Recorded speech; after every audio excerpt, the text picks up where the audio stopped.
This week's episode of Modern Art Family Tree is brought to you by the Foster Gallery. The Foster Gallery is a gallery in Worcester, Massachusetts, who specializes in paintings, drawings, and prints. Find them at www.thefostergallery.com. Okay. Hi everybody, this is Matthew Foster, and this is the episode 3 of the Modern Art Family Tree. I'm joined again by Dennis Hart, my cohort in crime here. How you doing, Dennis? I'm doing well, Matt. How are you? Very good. And today we have we're going to do the, in my opinion, one of the final guys that are kind of going nuts into modernism, which is Corot. And I debate as to whether we should have done Millet or Corot first, because they're pretty much peers and equals. Me personally, I actually like Corot a little better than Millet, but that doesn't mean he is better. You know what I mean? They both have their place. Yeah, exactly. That's a politically nice way to say it, right? So to start off, Corot was of the same time frame as Millet and Courbet, and he was also considered part of the Barbizon school, right? He was a very big part of it. Yeah. Yeah, and he was.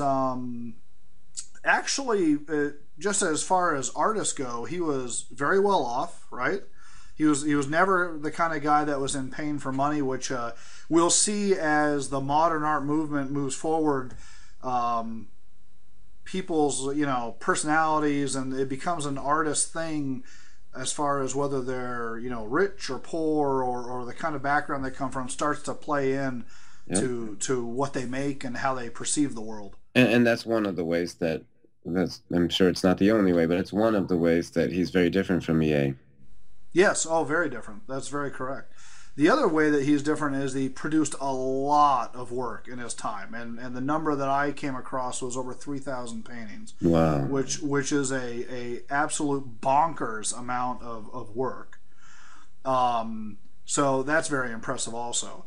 The key as far as why is he brought up in this context is that I think that the case can be made, and of course I'm saying this before we show the paintings, but the case can be made that he is one of the prime influences on the landscape painters of the Impressionists. Yeah.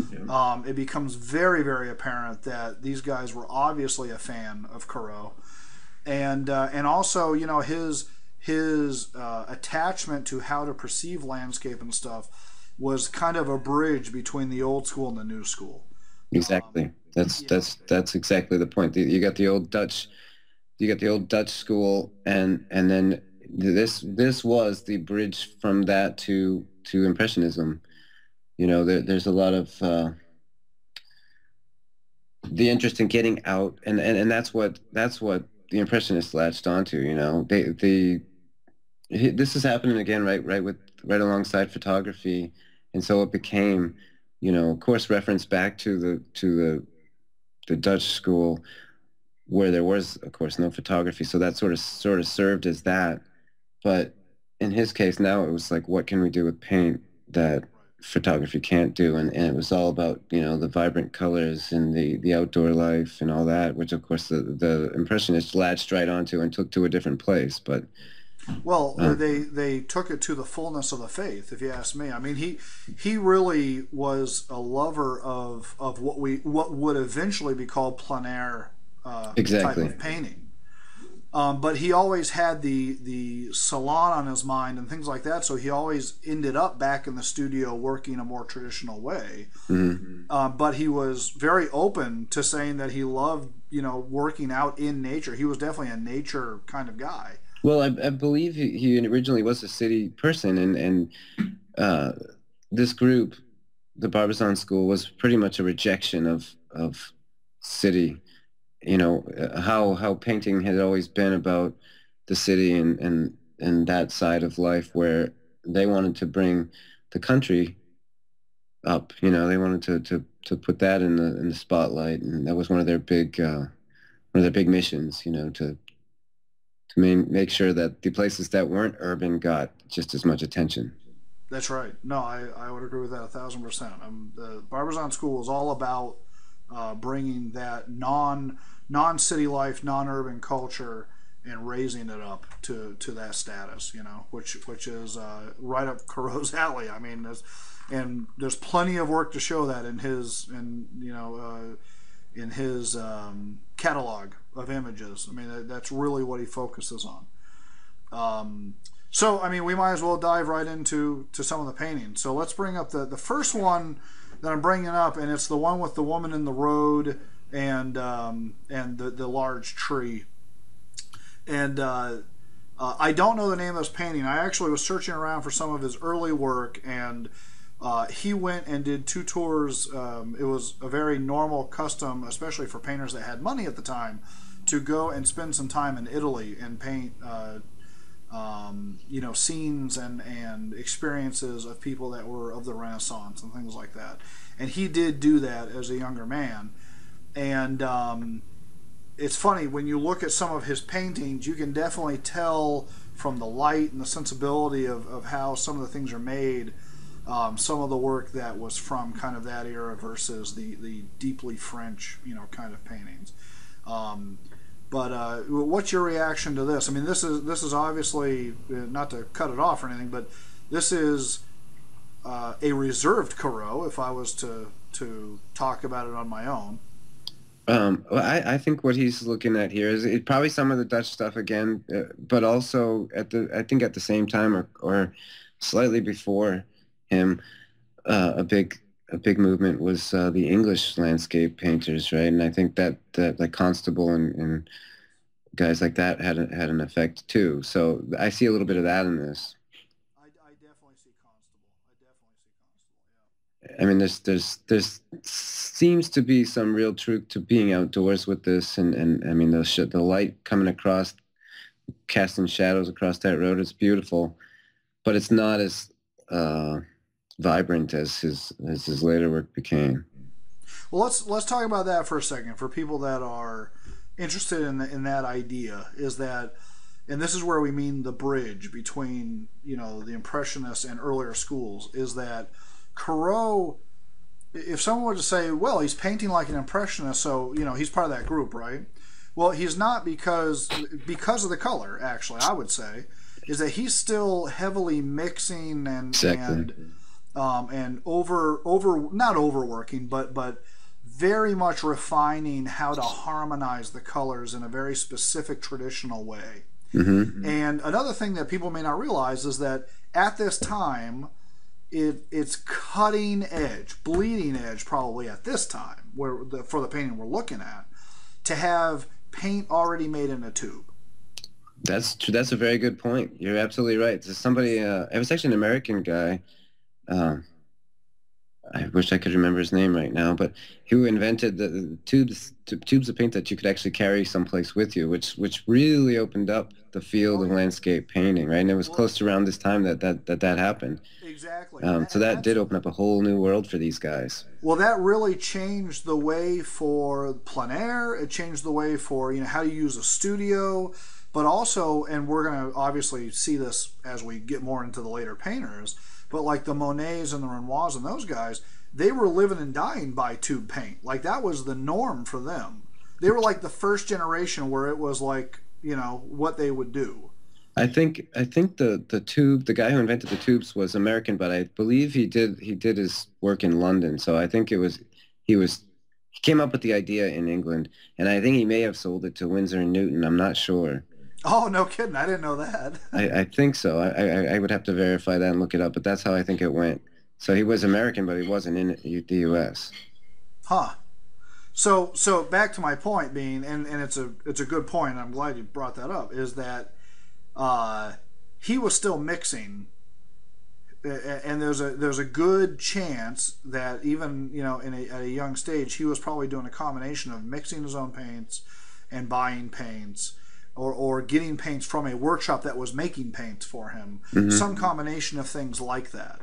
And it certainly was not like today where, I'm out of whatever color and I just run down to the store and buy one, and there's certain brands I like. That whole way of thinking would be gonzo at this time. And that's where you'll see, I think, even towards the end of his life, I think he always resisted just going nutso with the colors. But I think, as we said last week with Millet, is our understanding of how to use color does not mean that it's not colorful. It's definitely, it's a harmonization of color. It's how he's using the color that works so well for him, and not so much that it's this explosion of every kind of rainbow color you can get. Right. Well, that's the difference. I mean, when you say mixing, I mean, he's mixing it so that the color mix happens on the palette and then is transferred to the canvas, as opposed to the Impressionists who actually let the eye do much of the mixing for the viewer. They put the paint down, in different colors, more vibrant colors, but close to one another so that your eye would do the work of visually mixing it together. Yeah, and again, we're jumping ahead here a little bit, but that turns into the science of the time. I mean, that was a popular discussion. Was the way the eye works was suddenly becoming, Yeah. much more understood. The way color theory was working. I mean, and we'll dive into that later. And but The whole idea you're of right. reflected light and how our eye perceives it. Yeah, but this is setting the stage for that conversation. I guess that's when we say he was the bridge to that kind of, that plein air and painterly effect. And also, I mean, and this is something I know you appreciate because you're much more of a landscape painter than I am, is really letting nature dictate. I mean, the painter is dictating based on where they sit, but he's not over theater. He's not making it overly theatrical. He's letting nature be nature. Right. He's letting it tell him what his job is to do. And actually it's a feat in a way to capture that kind of light and um, the vibrancy of nature, which in this case I think is somewhat subdued, but the vibrancy of say tree leaves lit and in shadow, and to create that sort of um, without overwhelming, it's a task, and it's probably been done for centuries, and he's not the first guy to do this, but reintroducing it into the times in France at this point, I think really set off you know, a different. It changed people's interests, and it worked towards, again, what eventually became Impressionism and everything else. Well, from a purely pictorial way of looking at this, I'm actually fascinated by this painting because of the amount of depth he gets. And at first, just casually looking at it, at first I was locked on to saying, okay, well, he got the depth based on the road. But the more I look at it, the more I think it's how he layers the trees that really is impressing me, as far as, like that tree in the middle sits where it needs to sit without messing anything else up. Hmm. And then you get a gradual working its way into the distance, even without the road. I mean, even if the road was not there, it still presents itself of having depth. Where I know that, I've seen many paintings like this where if you blocked out those other references, the woods part of it per se would become just a big dense mess of mark making.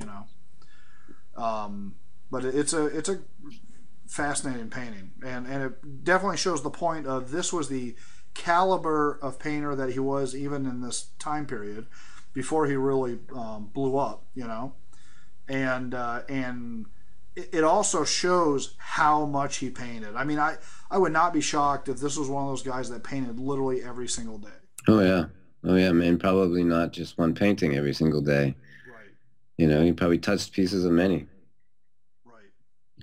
So what is Another thing I'd like to point out is, if you've ever seen the work, which most everybody has, early work of Monet, there's a lot of similarity to even this, which is his earlier work, but Monet's earlier work is a lot like this. Yes, yes, I would agree. The application is a lot like this also. Mm. I mean, yeah, I would agree with that a lot. The thing about Corot that's always fascinated me is there's a lot of people, landscape painters out there selling work in galleries today, 2013, who, are painting in this same style. Like this was so long ago, yet it's still a way that people are compelled to paint. Yeah. Oh well. Let me ask you that. I mean, because this is a great dialogue to have. Is that because of a? I mean, I know from a painter standpoint, there's a connection made as far as being in nature and being surrounded by your subject matter, which is a different experience from a still life or from painting a person in a confined room. You're actually your touch, your making the painting is in a way a part of the scene that you're in, if that makes sense. You're actually living in the thing that you're painting, Right, right. which is a very different attraction, I guess, for the making part of the activity, not just the viewing part later. I think that there's a whole, just the awe of nature, the awe of what is natural, what exists without us touching it, so to speak, that, has its own majesty, right? And that's it's kind of, I think, part of what they were trying to get at, because as we've talked about in prior podcasts, up to this point in time, the accepted subject matter of paintings were things that were much more grand, right? That were um, either socially high, high class, or royalty or wealth, anyways. So this is, another way of kind of saying this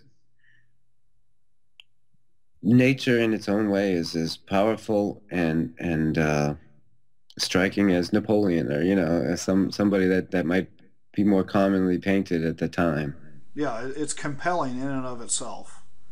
I agree with you because I mean, if you even look back to like his teacher for a short time at least was a man named Michelin, who was actually a student of David, which makes a lot of sense, right?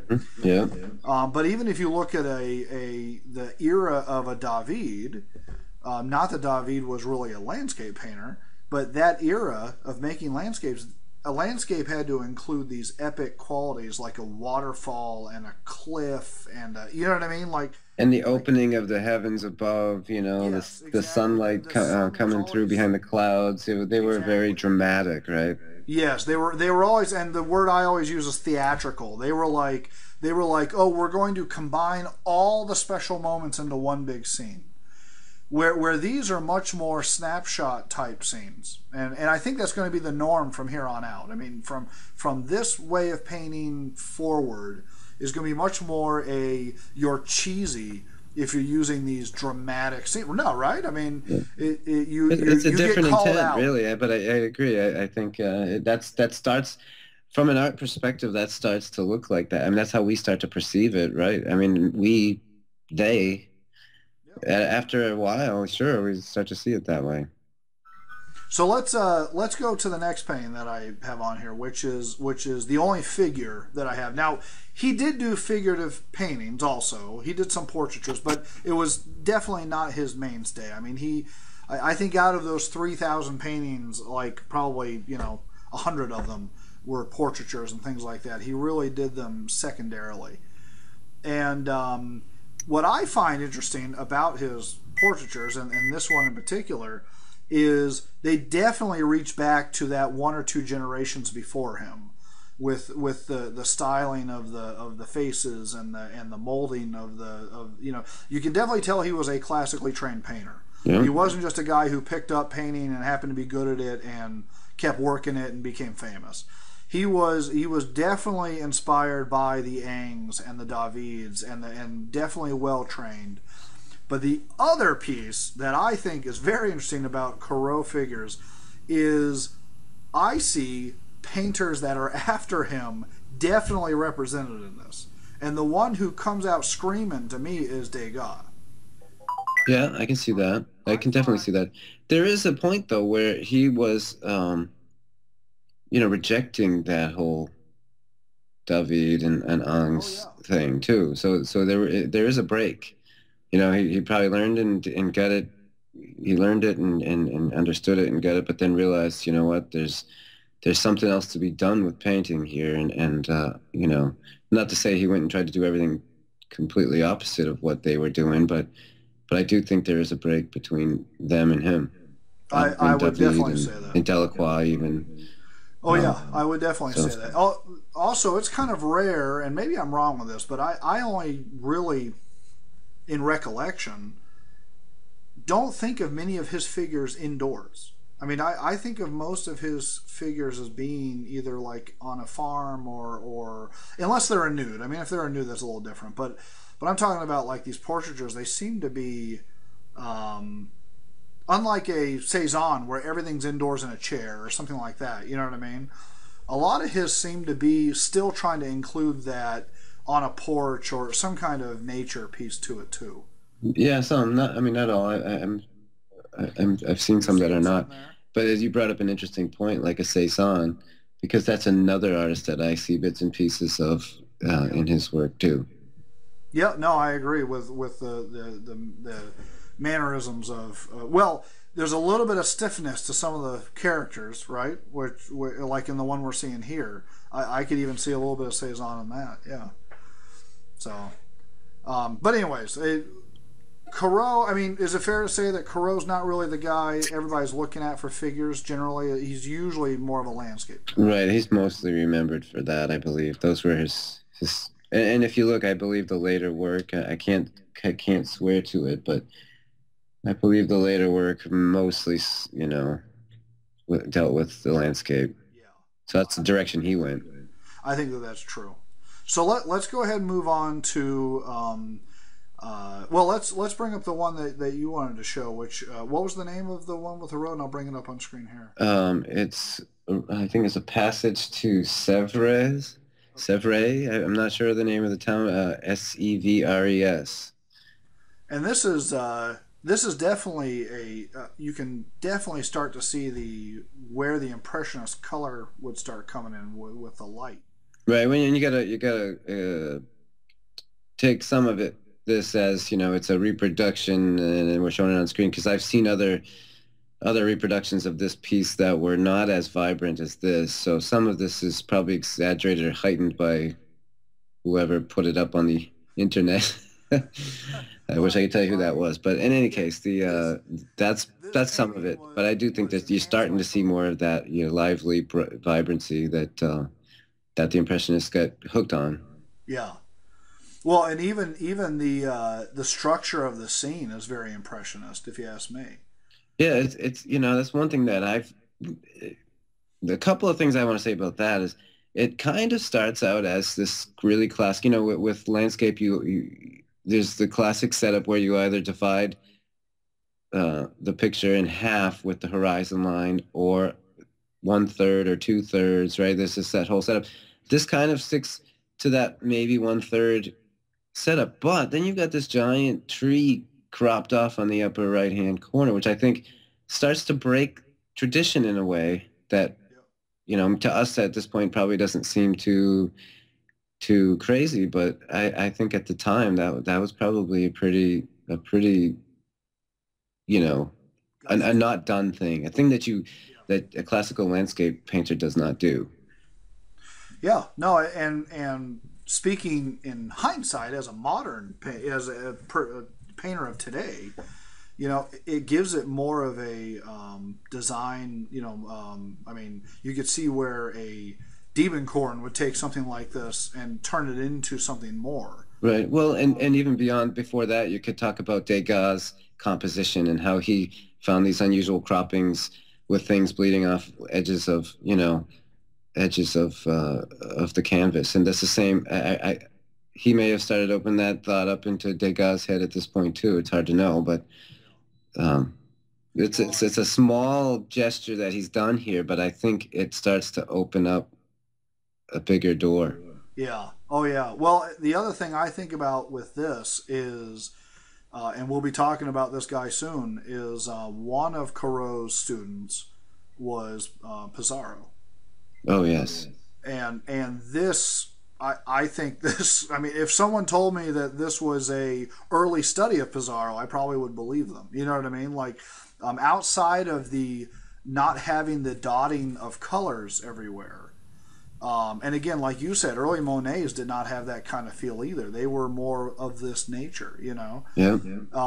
If someone told me that this was a study, you know, not a completed piece, but a study by Pizarro or something, I wouldn't necessarily be totally shocked. You know what I mean? I mean, it definitely has similarities, and you can definitely tell where Pizarro came from. I mean, without a problem. No doubt about it. So, well, that's good. And then of course we have to mention that this is somewhat reflective of a Dennis Hart painting. let's not spend too much time on that part of it, but that's why I'm drawn to it. Absolutely. So, but yes. So the I guess the without embarrassing you, the good statement there is that the reach of Corot is through time up till now.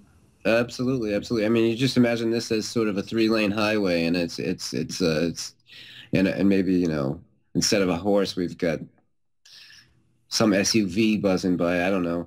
Right. Then you're talking, you know, more your speed. my work. Yeah. So very good. All right. Well, let's get to the last one here, which is another landscape. It's a later landscape, and it's called Smyrne Bornabat, which none of Corot's paintings seem to have normal names, by the way. They're all French places or something. So, right. And I don't know about you, Matt. You spent more time overseas than I have, but my French and my pronunciations of all things French is not very good. Yeah, well, welcome to America. So I wouldn't want to spend all day. I mean, we've everybody we've done so far in this series, I think, has been French, but well, and a lot of them are going to stay French, in fairness, for a while here. So. We better start brushing up on our French. That's right. So this is really, in my opinion, this is a late landscape. It has the people in a boat. It has buildings in the background.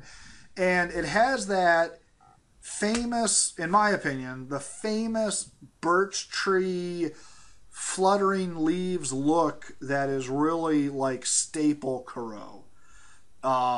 You've got these rich golden type of hues, you know, being worked around in the ground. You've got a highly reflective water type, right? Yeah. And those leaves look like they're floating in the air, like they're all about to just bust right off of the tree and go windy. You know, the wind is going to take them. Yeah. And then it has this somewhat of a glowing, like, you know, like this is a magic place type thing, with those earth tones that this whole school really seemed to like. But the airiness, that's the thing, is that, and I mean, you know, if you read any of the critiques and stuff at the time, they're like, you know, the talk of Corot. Oh, well, actually, this brings up a very good point. Corot is one of the early people that was affected by non-bourgeois media machine. So not to draw on this too much, but I think it's a valid point, because you're going to see it more and more as modernists come into play. Is instead of being promoted by the salon or the bourgeoisie, he was one of the early people that Baudelaire wrote about. Yes. Yep. And so now you've got this kind of a forward-leaning poet. Really, that's all he is a poet. Mm-hmm. And he's kind of a social figure. People think he's this, you know, a cool guy, if you will, right? A personality. An 1850s beatnik. Yeah, it really is. But I mean, and I don't know who a good comparison would be today, but it'd be like a TV personality coming up to you and saying how much they like a certain rock band or whatever, you know? And it has that kind of momentum, like, oh, well, if he likes them, that's the cool thing to like, you know? Right. And Corot was one of the early people that Baudelaire talked about as being like the future of landscape painting and brought a completely fresh view. And so it's just a quick side note, has nothing to do with painting, but interesting politics is that we see a little bit of the user class, the worker class, you know, which Baudelaire was an everyman kind of guy. He was definitely not a bourgeois elitist type.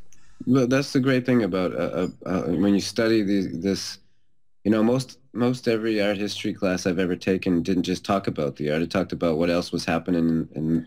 that particular area or in the world at that particular time. And with a lot of this stuff in France through the 1800s into the early 1900s, there's a parallel going on with nearly all the arts, which is it's just great to. I just love reading and learning about that stuff. Oh yeah. I Well, mean, these that guys were, you look at, we talked about this last time, I think, or two podcasts ago now with Courbet and how he had all those different personalities in his studio for that one painting, right? He had a writer in there, did he not? yes, yeah, he did. That's right. Yeah, you're exactly right. I mean, there's the this is where, and for all the people that are just watching this because they don't know much about art, this is where guys like us sit there and right, like we start salivating It's just fascinating. I love to think about it. Like, these exactly. artsy people getting together. Oh, you're a poet. I'm a painter. Oh, look at here's a musician, a composer over here. And they all were familiar with each other, and somehow their work kind of, no matter what it is, whether it be a flute sonata or a poem or a painting, you get a sense of that time somehow out of their work from these periods. And they all seem to latch to each other in different ways. They would see something in one guy that they liked, and it would affect another guy, and that's where guys that are into art history and stuff like that are just so fascinated with all these little side things because they all influence how it all went. So, Right. so that's why I always like to bring up little bits of the politics and stuff. And In I love fact, that stuff too. reaching back to last week, and I didn't know this until we knew that we were going to do this podcast, and I read up a little bit more. But remember how I mentioned how Millet's wife was basically, kind of like destitute after he died, and she was, had financial problems. Corot, and keep in mind, Corot was very wealthy. Corot did very well. He came from a wealthy family.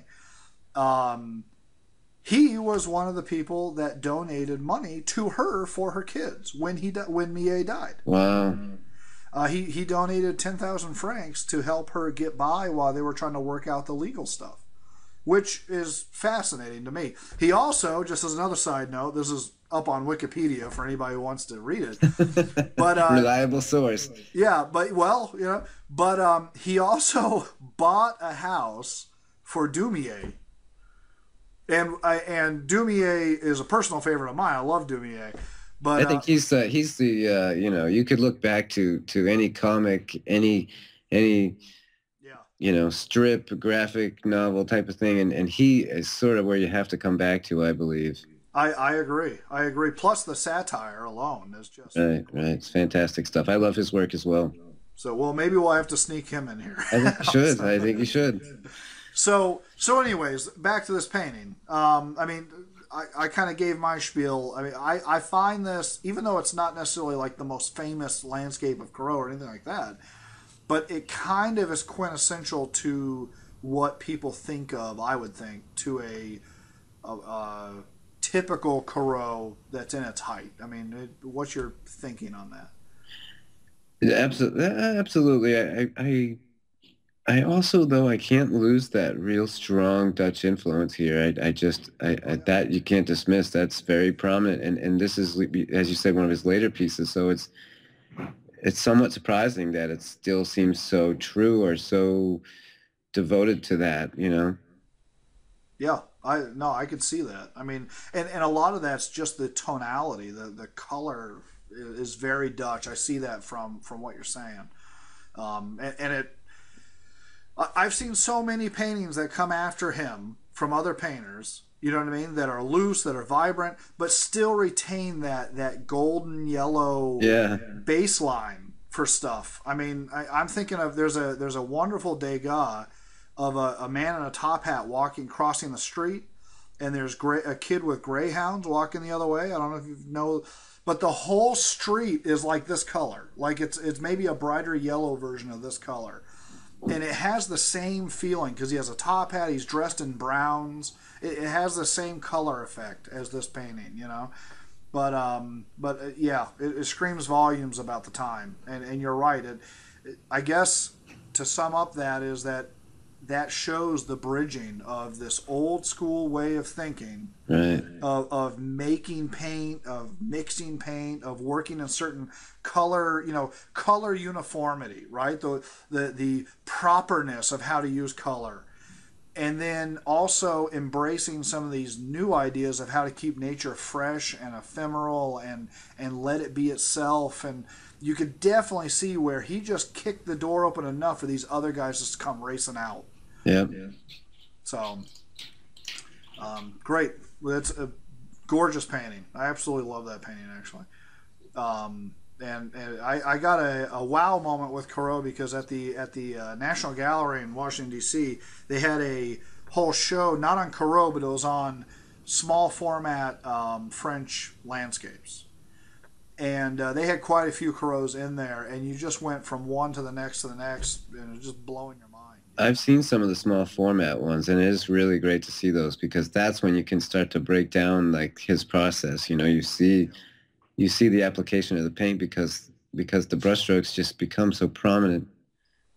Oh yeah, no, I agree.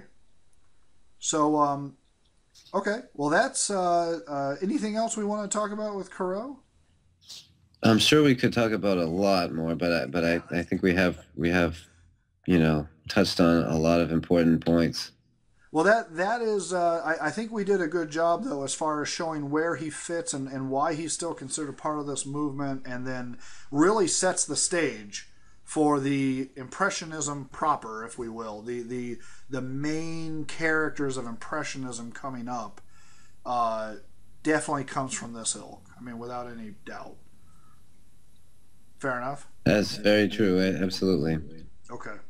All right. Well, great. Well, thank you so much, Dennis. And God, now I'm tempted that we do Dumier next, but we'll see. We'll have to discuss who we're going to do next. Yeah, you got to keep it. Got to keep the suspense going too, so that nobody knows what's coming next. All right. Well, thanks a lot. Until next time. Thank you. Thanks. I'll talk to you.